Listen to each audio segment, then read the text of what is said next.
सरकार कहती है किसानों के लिए क्रांतिकारी ऐतिहासिक कदम उठाया जा रहा है। अब आप सोचिए कि ऐतिहासिक कदम जो है किस संदर्भ में उठाया जा रहा है। आज सुबह से मुझे खबर मिल रही है हरियाणा से, हरियाणा के तमाम साथियों की तरफ से खबर मिल रही है कि हरियाणा के किसान आज सड़कों पे हैं। हरियाणा के तमाम किसान संगठनों ने सड़कें जाम कर दी हैं। चारों तरफ से खबर आ रही है, यहाँ की सड़क भी जाम हो गई है, वहां की सड़क भी जाम हो गई है। वैसे सड़क जाम करना मुझे बहुत अच्छा नहीं लगता, लेकिन ऐसी स्थिति में किसान क्या करे, किस तरीके से देश का ध्यान सरकार की तरफ, देश की तरफ आकृष्ट करे।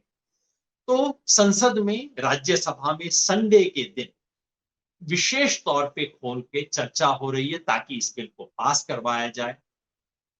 क्रांतिकारी ऐतिहासिक कदम किसानों के लिए उठाया जा रहा है। दिक्कत यह है कि जिसके लिए इतना क्रांतिकारी कदम उठाया जा रहा है वो बर्फी बांटने की बजाय, लड्डू बांटने की बजाय वो सड़क पे है, आंदोलन कर रहा है, कह रहा है मुझे ये नहीं चाहिए। कुछ अजीब बात नहीं लगती? यही मामला है जिसके ऊपर आज हम चर्चा करने वाले हैं। क्या है ये कानून? आप कहेंगे चलिए किसान समझ नहीं रहे होंगे, कानून है क्या?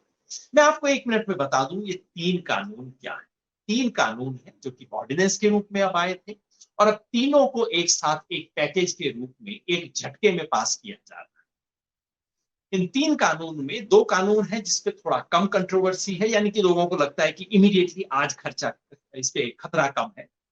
और तीसरा है जिसको लेके खूब घमासान।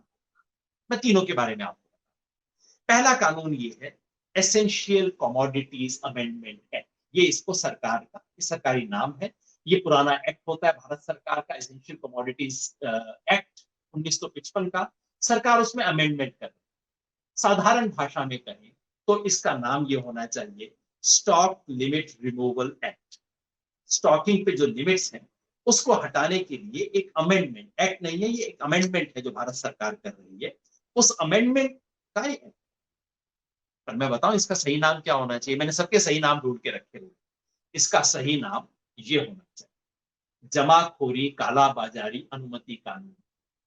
कई बार मैं सोचता हूं अगर इन कानूनों को सच्चे नाम देने शुरू कर दिए जाए तो क्या होगा, क्या कोई इनके साथ होगा? तो सही नाम इसका होना चाहिए जमाखोरी कालाबाजारी अनुमति कानून। ये कानून है क्या? ये कानून बेसिकली कहता है कि अभी तक देश के अंदर सरकार के पास एक प्रोविजन हुआ करता था कि अगर किसी चीज की ब्लैक मार्केटिंग हो रही हो, किसी चीज के प्राइस अचानक ऊपर नीचे हो रहे हो, तो सरकार के पास पावर थी कि सरकार इंटरवीन करके इसमें कुछ कर सकती थी। सरकार कह सकती थी नहीं आप इतना स्टॉक नहीं रख सकते, स्टॉक अपना खाली करो, ताकि चीज बाजार में आए, बाजार में आए तो जो दाम आपने आर्टिफिशियली बढ़ा के रखा होगा उसे कम।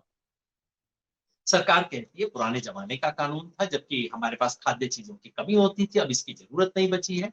अब हम सीधा का सीधा एक दूसरा कानून इस्तेमाल कर सकते हैं। सरकार का ये कहना है कि अब स्टॉक लिमिट्स की कोई जरूरत नहीं है और सरकार कहती है कि स्टॉक लिमिट्स रहने से नुकसान ये होगा कि इससे व्यापारी जो है वो इन्वेस्टमेंट नहीं करता, वो वेयर हाउस बनाने में, कोल्ड स्टोर बनाने के अंदर इन्वेस्टमेंट नहीं करता। इसलिए वो कहते हैं कि हम ऐसा कर रहे हैं जिससे कि इसमें पोस्ट हार्वेस्ट मैनेजमेंट के अंदर ज्यादा इन्वेस्टमेंट शुरू होगा, सरकार का कहना है। और इससे सरकार कहती है किसान की आमदनी बढ़ेगी। मैं पूछा भाई किसान की आमदनी कैसे बढ़ेगी? ये हुआ तो स्टॉकिस्ट के लिए है, आपने स्टॉकिस्ट के लिए लिमिट हटा दिया, किसान की आमदनी कैसे बढ़ेगी? कुछ अर्थशास्त्री कहते हैं नहीं साहब, अगर स्टॉकिस्ट के पास लिमिट नहीं रहेगी तो स्टॉकिस्ट किसान का माल तब भी खरीदेगा जब उसको जरूरत नहीं है, और इसलिए किसान को कम दाने देने की बजाय किसान को ज्यादा दाम देगा। मैंने कहा भाई साहब जो मैंने मंडियों को देखा है वो ये कि जब दाम बढ़ते हैं तो मुनाफा व्यापारी की जेब में जाता है और जब दाम गिरते हैं तो डाका किसान की जेब पे पड़ता है। ये तो भारत का व्यापार है, ये पता नहीं कौन सा नियम आपने बना लिया। दूसरा, अगर स्टॉक पे कोई लिमिट नहीं रहती है और कोई चीज महंगी होती है तो सरकार क्या करेगी? चीजें महंगी होंगी, लोग कहेंगे देखो किसानों ने कितनी चीजों को महंगा कर दिया, क्या इससे गरीब के लिए सरकार कुछ कर पाएगी? वो एक अलग सवाल है, अभी मैं उस पर नहीं जाता। लेकिन जो ज्यादा महत्वपूर्ण सवाल है वो ये कि सरकार ने कहा है कि हाँ ठीक है, इसमें कुछ कुछ हम अपने हाथ में रखेंगे लिमिट्स, लेकिन सबसे बड़ी चीज ये है कि जो एक्सपोर्ट वाले लोग हैं उन पर किसी तरह की कोई लिमिट नहीं रहे। आप समझे? ठीक है भाई, एक्सपोर्ट के लिए सरकार कर रही है, नहीं नहीं नहीं, इसमें एक दूसरा खेल। खेल ये है कि अडानी जी जो कि विलमार के साथ मिलके अब एग्री बिजनेस के अंदर बहुत बड़े तौर पे आ रहे हैं, इनके पास अफ्रीका में अपनी कंपनियां हैं इनकी जेब में। तो जिस दिन भी चाहे अडानी जी कह सकते हैं कि मेरे पास एक्सपोर्ट का ऑर्डर पड़ा हुआ है, एक दूसरी कंपनी ने दिया है। वो कंपनी कौन है? वो कंपनी उनके घर की कंपनी है। तो ये तो बिल्कुल स्टैंडर्ड खेल है। इसका मतलब है कि देश में किसी भी स्टॉकिस्ट पे कोई सीमा होगी, लेकिन अडानी जी पर कोई सीमा नहीं। मतलब क्या होगा कि बड़े बड़े बिजनेस वाले बाजार में खेलेंगे। खेल क्या होता है? जब किसान अपनी फसल लेके आता है उस वक्त इंपोर्ट करके स्टॉक बढ़ा लिया जाता है। यही इस वक्त खेल हो रहा है देश के अंदर। इंपोर्ट करके स्टॉक खड़ा हो जाता है और दाम गिर जाते हैं। और जैसे ही किसान की फसल खाली हो गई, उसके बाद स्टॉकिस्ट लोग मार्केट में रिलीज करना शुरू करते हैं और दाम बढ़ा। तो ये प्राइसेस को बढ़ाने घटाने का मार्केट मैनिपुलेशन का जो खेल, वो खेल अब असीमित खेल हो जाएगा इसके चलते। और खास तौर पे अडानी जी की कंपनियों को इससे विशेष मुनाफा होगा। होना क्या चाहिए था? आप पूछेंगे, चलिए आप आलोचना करते हैं, विकल्प क्या है? विकल्प बड़ा सीधा है। सरकार को इसमें इन्वेस्ट करना चाहिए। बिल्कुल सही बात है, देश में वेयर हाउस कम है, गोदाम कम है, कोल्ड स्टोरेज कम है, मगर इसके लिए प्राइवेट कंपनियां क्यों करे? सरकार क्यों नहीं इन्वेस्ट करती? बार बार हमें बताया जाता है कृषि में सरकार भारी निवेश करने वाली है, करो ना। वो करने की बजाय ये क्यों कर रहे हो? और इससे किसान को क्या फायदा होगा? किसान की बार्गेनिंग पावर तो कम होगी ना पहले से। तो पहला तो ये एक्ट है, ये पास हो चुका है और आज शायद राज्यसभा में भी पास हो जाए। दूसरा कानून जो सरकार ला रही है, उसको सरकार कहती है, सरकार की अपनी भाषा में इतने लंबे लंबे नाम है, मुझे भी पढ़ते हुए दिक्कत होती है।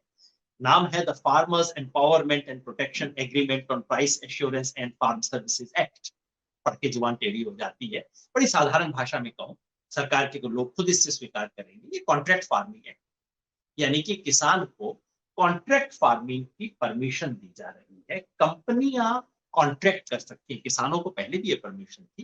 कंपनियों को परमिशन दी जा रही है कि वो किसानों से कॉन्ट्रैक्ट कर सकते, 5 साल तक के कॉन्ट्रैक्ट। कॉन्ट्रैक्ट में क्या किया जा सकता है, उसका डिस्प्यूट रेजोल्यूशन मैकेनिज्म क्या होगा, ये सब चीजें इसमें बताई गई। इसका नाम पता है क्या होना चाहिए? ये मैं बता दूं।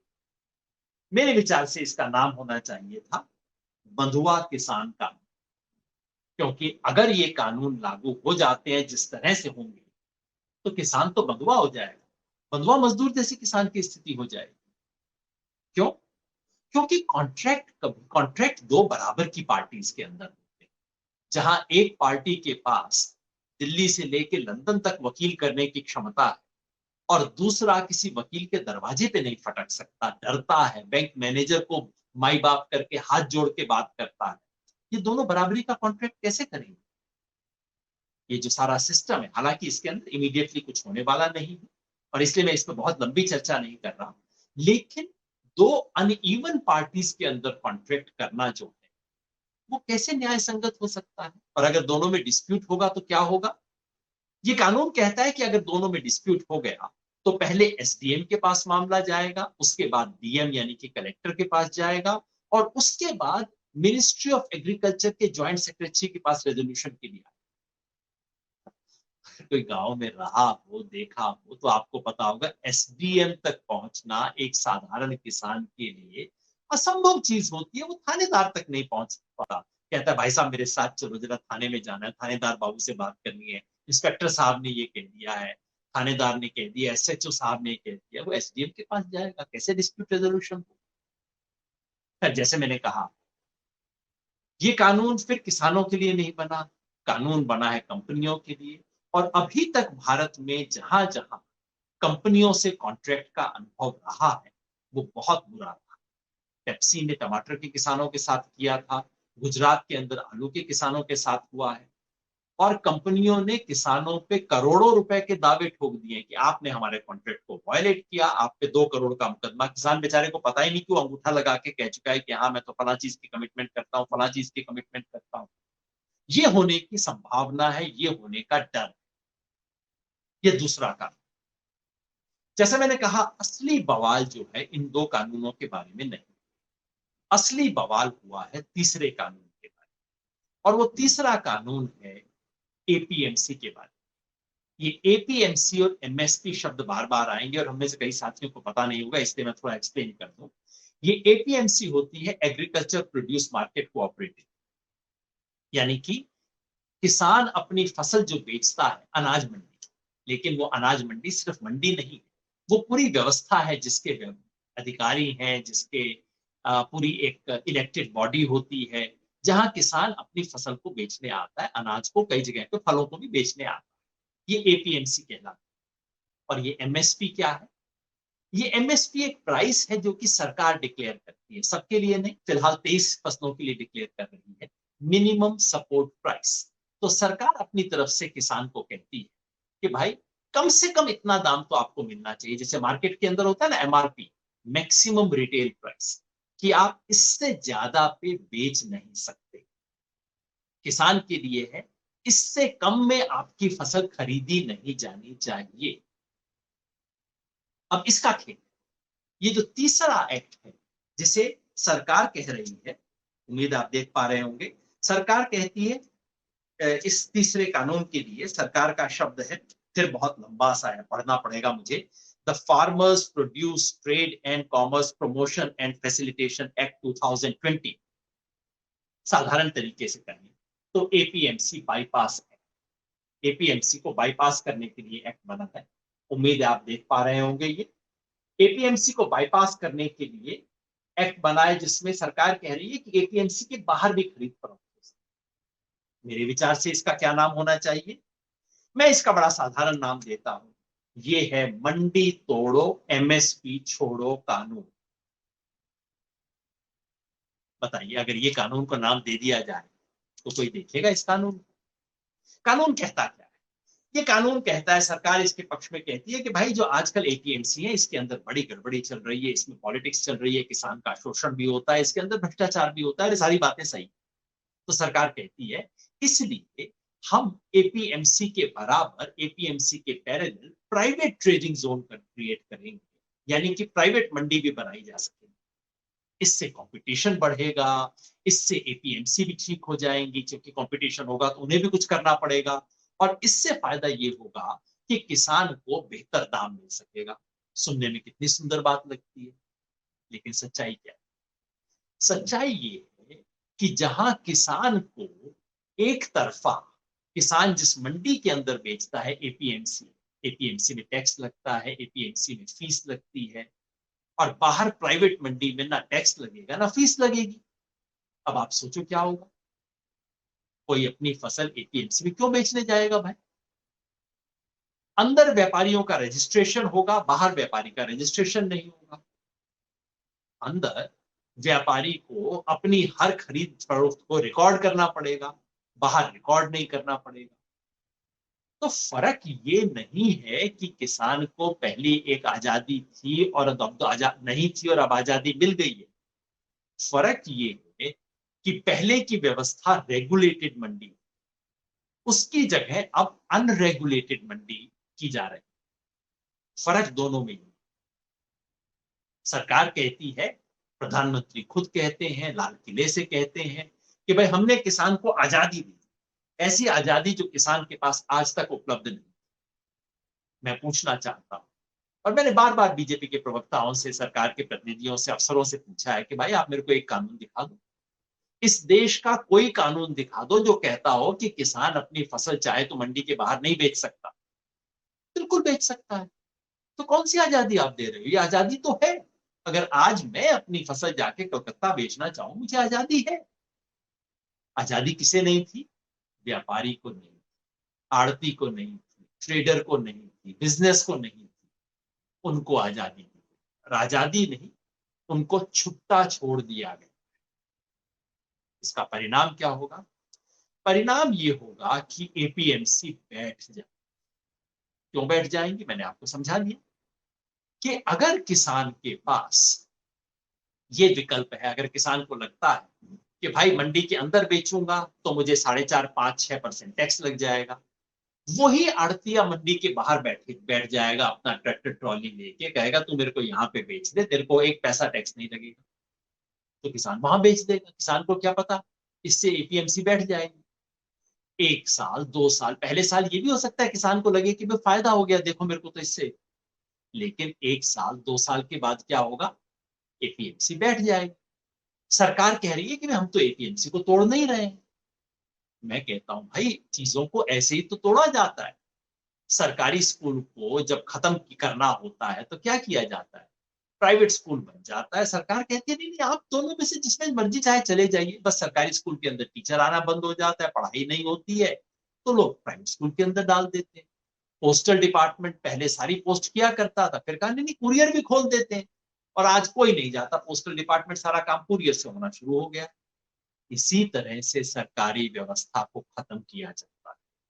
किसानों को डर है एपीएमसी खत्म, और अगर एपीएमसी खत्म होती है तो एमएसपी की व्यवस्था खत्म। छोटे मुहावरे में मैं समझाऊं तो ये है कि ये जो एपीएमसी है, ये एक तरह की छत है किसान के सर के। ये छत कच्ची है, इसमें छेद है, टूटी भी हुई है, किसान परेशान भी हो जाता है इससे। किसान क्या चाहता था कि इस छत में मरम्मत की जाए, इसके छेद को ठीक किया जाए। अब बीजेपी सरकार आके क्या कह रही है, मोदी जी क्या कह रहे हैं कि भाई तेरी छत बहुत खराब है, बड़ा नुकसान होता है, देखो इसमें से तो पानी आता है, हम ऐसा करते हैं आपको आजाद कर देते हैं, हम छत ही हटा देते हैं। किसान क्या कहेगा, ये छत नहीं हटानी थी, मुझे इस छत की जगह पक्की छत चाहिए, छत हटानी नहीं चाहिए थी। अटल बिहारी वाजपेयी की जब सरकार थी 2003 में, तो उन्होंने एक मॉडल एपीएमसी एक्ट बनाया था देश भर की राज्य सरकारों के लिए, कि आप आके राज्य सरकारों को कहा था कि आप अपने एपीएमसी एक्ट में सुधार कीजिए ताकि एपीएमसी में जो प्रॉब्लम है उसको ठीक किया जाए। खुद बीजेपी की किसी राज्य सरकार ने उसे पारित नहीं किया। तो भाई ये छत हटाने की बजाय आप अपनी राज्य सरकारों को कहिए ना कि वो छत को इंप्रूव करें, छत में मदद करें, वो नहीं कर रहे हैं। इसलिए किसान को डर है कि उसकी एमएसपी और प्रोक्योरमेंट खत्म होने वाला। बीजेपी वाले कहते हैं भाई आपको क्यों डर है, हमने तो एक्ट में कहीं पे भी नहीं लिखा हुआ कि एमएसपी खत्म होगी, हमने तो कहीं भी लिखा हुआ कि प्रोक्योरमेंट खत्म हो जाएगा। किसान कहता है जब एपीएमसी नहीं बचेगी तो मैं कहां से एमएसपी लूंगा, मेरा प्रोक्योरमेंट कहां पे होगा। और किसान कहता है कि ये आज का खेल नहीं है, ये खेल आप 6 साल से खेल रहे हो। 2014 में जब बीजेपी आई थी तो उन्होंने शांता कुमार कमेटी बनाई, जिसने साफ साफ कहा कि ये किसानों की फसल खरीदना, खासतौर पे हरियाणा पंजाब में जरूरत से ज्यादा खरीदी जा रही है, इसको खत्म करो। एफसीआई को फसल खरीदना, गोदाम में रखने का धंधा बंद कर देना चाहिए। बीजेपी सरकार ने कहा कि राज्य सरकारें बोनस नहीं दे सकती, और अभी पिछले साल सरकार ने कहा है कि हरियाणा पर पंजाब में जितनी ज्यादा धान की खरीद होती है, इस खरीद को कम करना चाहिए।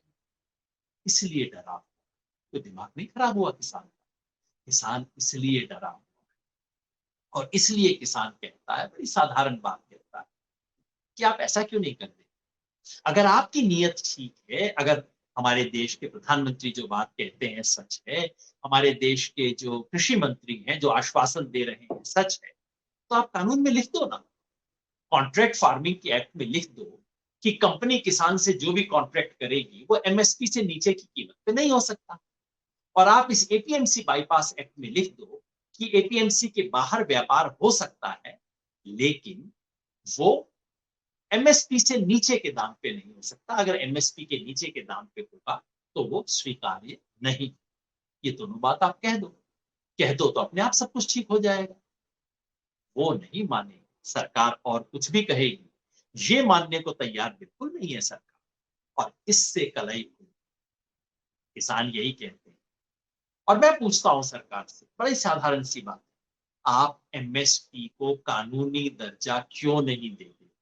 आप कहते हो एमएसपी को कोई असर नहीं होगा, कल को अगर हो गया असर तो क्या मैं कचहरी में, मंडी के अंदर प्रधानमंत्री का वीडियो लेके जाऊंगा, क्या मैं कृषि राज्य मंत्री, देश के कृषि मंत्री के आश्वासन लेके जाऊंगा, उनका ट्विटर अकाउंट लेके जाऊंगा? क्यों कोई सुनेगा मेरी बात? आप कानून में लिख दो। एमएसपी को कानूनी दर्जा क्यों नहीं देते? आप प्राइवेट मंडी बनाना चाहते हो, सरकारी और प्राइवेट मंडी दोनों में एक जैसे नियम लागू क्यों नहीं कर देते? दोनों में एक जैसा टैक्स लगे, दोनों में एक जैसा रेगुलेशन हो, फिर कंपटीशन हो, बहुत अच्छी बात। आप कहते हो किसान को मुक्त कर दिया, मुझे बताइए आज तक किसान पे कौन सी पाबंदी थी जिससे आपने मुक्त कर दिया? आप कहते हो किसान को एक्सपोर्ट करने के लिए फ्री कर दिया, मुझे इन तीनों कानूनों में एक शब्द दिखा दीजिए जहां आपने एक्सपोर्ट की कोई भी कंडीशन हटाई हो। और 5 दिन पहले जब प्याज के दाम लासेगांव मंडी में महाराष्ट्र में बढ़ गए तो केंद्र सरकार ने तुरंत पंजाब प्याज के एक्सपोर्ट के ऊपर बैन लगा दिया। तो पहले के काम में और आज में क्या फर्क हुआ? इसलिए आज किसान व्यक्ति, इन तीनों कानूनों को अब आप अलग अलग करके मत देखो।